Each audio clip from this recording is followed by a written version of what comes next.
Among gardeners, the rose is perhaps the favorite flower across the country. In fact, now it is our official national flower.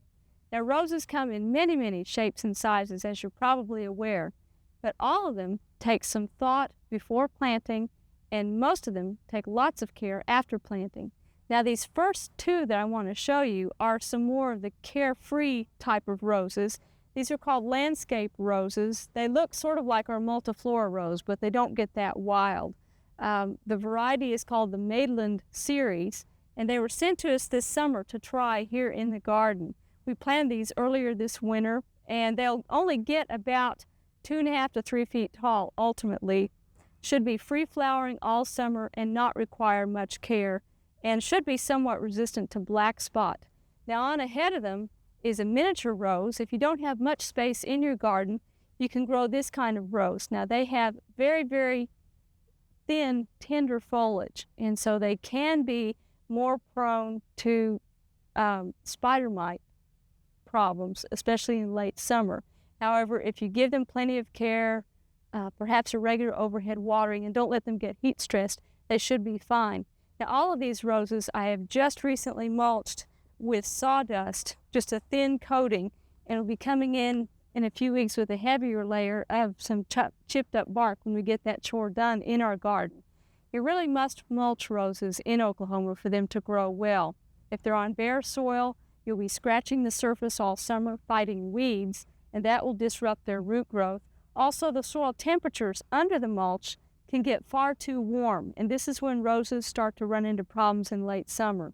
Although they love Oklahoma conditions, if the soil gets too hot, say above 85 or 90 degrees, their roots will sense that heat, slow down their growth, and the top can start to get stressed and maybe run into problems with spider mites or black spots. So make sure you mulch them.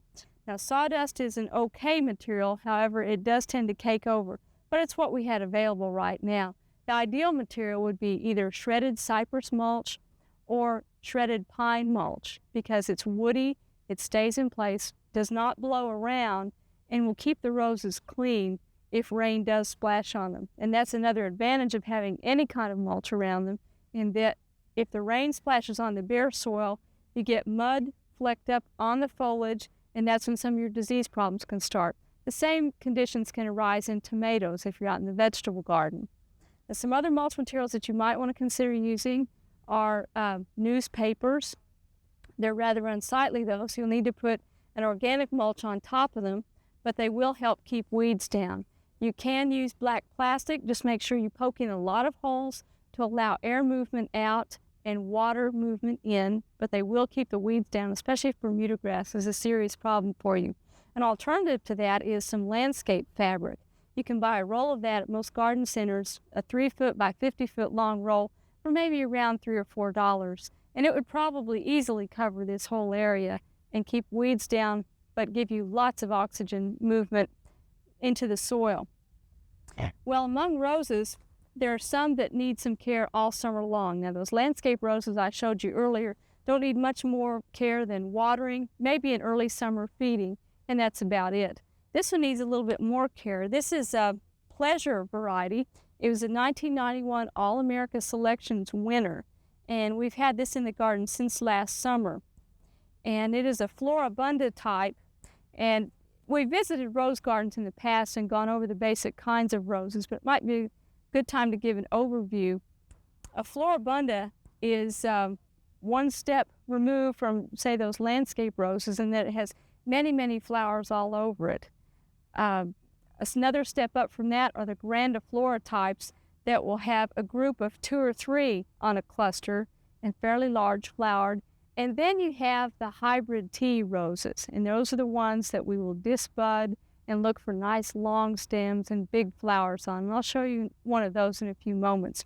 Right here, some maintenance that ought to be done on either the floribundas, the grandifloras, or the hybrid teas, or the climbing roses, is what we call deadheading. And all that simply means is when the flower has passed its prime, you want to prune it back to the first cluster of 5 leaves.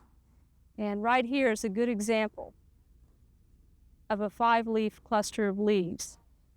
And if this had already gone by, we would prune back probably down to here. We have a cluster of blossoms up here. When they're through, we'll prune back to there. What you have left are some nice rose petals that you can use for potpourri. And then with the foliage that remains, make sure you take that out of the garden and put it in the compost pile. Make sure it heats up and kills any fungal organisms, or discard it altogether.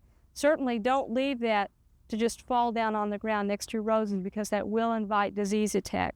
But with the petals that remain, you could dry those out and use them in potpourris around your home, or give them away as gifts. But make sure that you do the deadheading on these roses that are grown for, especially for single show flowers, so that they'll keep blooming on through the summer. We're lucky in Oklahoma in that we have weather conditions such that we get a nice long flush of bloom on roses in spring and early summer, and then again in the fall.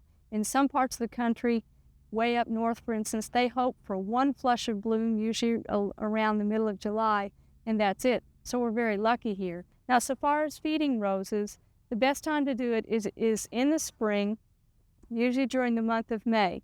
They may need several small feedings through the summer to keep good healthy foliage on them. By all means though, come August and September, don't give them any more nitrogen fertilizer. You want to slow down their growth and help them to go dormant on into the winter time. Well, I have a few more spent blossoms to remove from the pleasure rose that's behind me, but before I do that, there's one more new variety I want to show you that's just opening up and has beautiful color. Let's go take a look at it.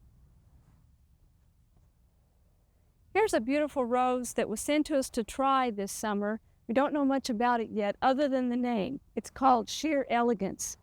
And I think that really sums up the beautiful color of it. It's just about to open now, but in about a week, when it has passed its prime, we'll also need to prune this one back. Now, if you missed what I meant earlier about pruning back to the group of 5 leaves, you'll see just below this bud, here's a group of 3 leaves and a second group of 3 leaves.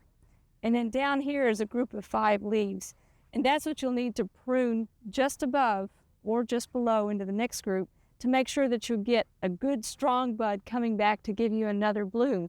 If you cut it up high, you could end up with some dieback, and you could get into a weaker bud that may not give you as nice a big flower bud later into the summer. Now, under this Sheer Elegance is a ground cover that we're growing called moneywort. And I don't think it will compete too severely with the rose. It'll serve as sort of a living mulch.